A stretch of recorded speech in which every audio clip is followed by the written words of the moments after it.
2019 season's very, very different. Andrea's already competed. I guess it was technically 2018, but as part of the season.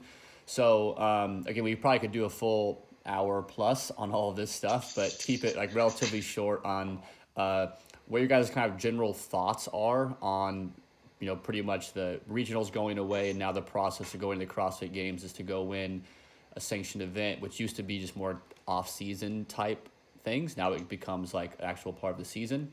And kind of, did this change your competitive plans? Obviously, you guys don't need to give away all your secrets here, but did it change your competitive plans? What are your thoughts? What are your strategies for this year on how you guys are going to make it back?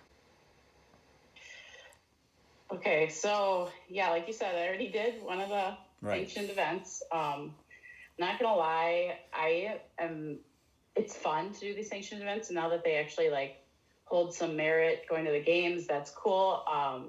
However, I don't think like for team purposes, it's that wise of a decision.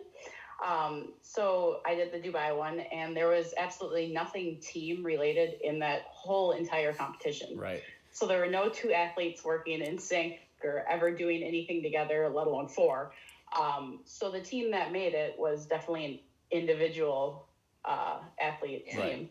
So, and I think when they get to the games, I mean, it's going to be all team-related events. So I just think it's kind of a learning curve for CrossFit at this point. And maybe next year there'll be some rules maybe regarding what they need to see at these events, and it might be the same for individuals. I mean, I know like certain people can go and crush one event or like one sanctioned competition and maybe go to a different one and just get destroyed. So I think what regionals did was kind of leveled the playing field for everyone, and that was great. Everyone was doing the same workouts, and now it's just you don't know the workouts before you go to these events, so it's just where you go. You have to get lucky enough to get events that fit your skill set. Yeah, I think kind of like a gamble. Yeah, for sure. I do think this first year will likely be much different than everything else, right? Yeah. But yeah, what you mentioned of it is it's intelligent to use that to your advantage, right? You really don't know this year. I mean, you kind of know, like Wadapalooza is going to have a swim, right? And maybe I can't think of anywhere that's like landlocked that has a sanctioned event, right? But if there is somewhere, okay, yeah, so like it's probably going to be less likely there's going to be a swim there, right? Maybe they can do something indoor or whatever, right? But you kind of can maybe historically see, okay, the Africa one always has like heavy barbell stuff, and this one does more endurance stuff, and you're going to see people sort of dictate that out, and maybe CrossFit will step in and kind of it'd be hard to like do that, like you have to have a heavy event or you have to have an endurance event or whatever. But I think it'll be interesting too. I think also the political thing is going to be interesting. Me and Paige somewhat talked about this last night of when you get to the later end of all these events, right? Like the sanctioned events, I think there's 15 or 16 this year, and you get a lot of these, especially teams, because there's going to be a lot of good athletes qualifying with teams, like previously individual athletes. You're going to just see these hodgepodge of teams at the end of the year of just like, these two people didn't make it, and this person was going to go individual and didn't make it, and this person, like, he's never done team before. They're all going to go to Granite Games in June and just try to make it a last chance. So there's a lot of rules of, like, maybe, how many different teams you can be on, and can you do individual and team or whatever. But, yeah, it's very, I think team is probably the biggest question mark. There's so many variables with that. Individual still kind of, like, go there and win sort of a thing, but team is a little bit more all over the place with. And who has the money, like who has more money to go do all these different competitions? Like I can tell you, I'm not going to be flying to London and then Africa and Iceland. There's just no possible way. Right. Where some people, they have the money and the time, and that's great. But so where before it was like you had the one shot and that's it. Yeah, I think most of these sanctioned events, until I think my experience grows a little bit more, will be more of getting prepared for my main season, which will be the Open now, as it has been. So, but now, the Open doesn't take you to regional. So the Open is the Open. That's it. Right.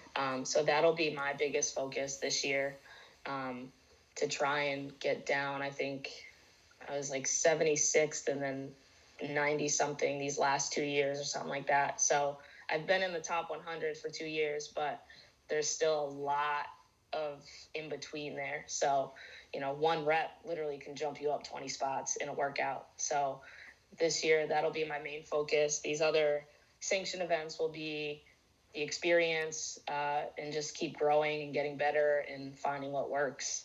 Right. For me, what fits well, what doesn't. I kind of like that the sanction events are location based, like Dubai has the desert run, Miami's going to have obviously a swim, maybe more than one. Because you have to be able to use your fitness, like at the games, team is the same way. You don't know what you're going to get thrown at you, and it's going to be everything and anything. So you have to, hit these different events to experience that, which I think is pretty cool. But you also have to be smart on which ones you pick and choose, because if you're trying to do 6 of them, have fun, because that's going to burn you out. Yeah. Think about all of those qualifiers. And they're all like kind of blending in, like Wadapalooza and Dubai were at the same time. So I feel like that is something that CrossFit has to, I don't know, maybe balance out a little bit better, is the timing of them. Yeah, I think. Go ahead. I was gonna say, I'm not gonna lie, I'm super confused too. Like I hear about a new qualifier every day. I feel like I don't know when the online qualifiers start and end. Like I feel so confused. Yeah, I just am waiting for someone to tell me, like, hey, sign up for this. You're gonna do this. That's what I would love.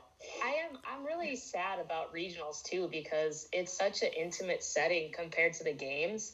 So like, you could literally cross the finish line and like your whole crowd is right there in front of you. Whereas at the games, you finish or, you get time capped or whatever, but you're like searching around for your people. It's hard to find them. Right.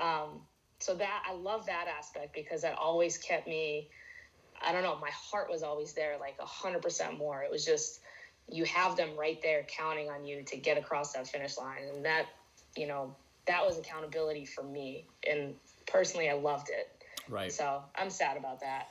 Yeah, and I think even for the people that are trying to go to sanctioned events and qualify, if you live in Canada, if you're Vellner and you go to Wadapalooza and try to qualify, like he's gonna have like 5 people there, 2 people there, right? Like it's not gonna be.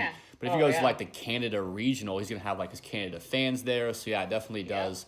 Much like a traditional sport, you have like home and away games. You really don't have a home game anymore unless you're like a fan favorite kind of everywhere you go. So I didn't really think about that too. But as far as a competitor aspect, I think it does. It changes your enjoyment maybe a little bit of surrounding that. I guess Andrea has granite games, so that's helpful. It's in South Dakota this year. It's in what? Wait, it's in South Dakota? Not even in Minnesota. Yeah. Oh, I didn't know that. Surprise. Also, in Dubai has 1 fan. You had a fan in Mom Dubai? and Dad? My dad. Oh. Your dad. I thought it was like a random person that knew you in Dubai. Okay, so no, I mean, it doesn't. The thing is, though, is like you can be mad or upset or happy about all the changes, but you just have to embrace them for what they are and see how the year plays out. Right. It's not going to change back, we don't think. And yeah, from my understanding, there is no team for the Open, so the sanctioned event, it could change, obviously, we don't know. But it could be like, surprise, you can have a team at Open now. But so Paige is referencing, as an individual, you can qualify if you win a sanctioned event or if you're top 20 in the world during the Open. There's also been nothing that I've heard that if you won a sanctioned event and you're also top 20 in the world, doesn't go to 21, 22, 23. So we don't know any of that. Very few people know the answer to that. So we'll just... Or can we grab Matt Fraser for a team and he just lets us win and then we replace him? Yeah. I already made it. Great question. That would be a good question.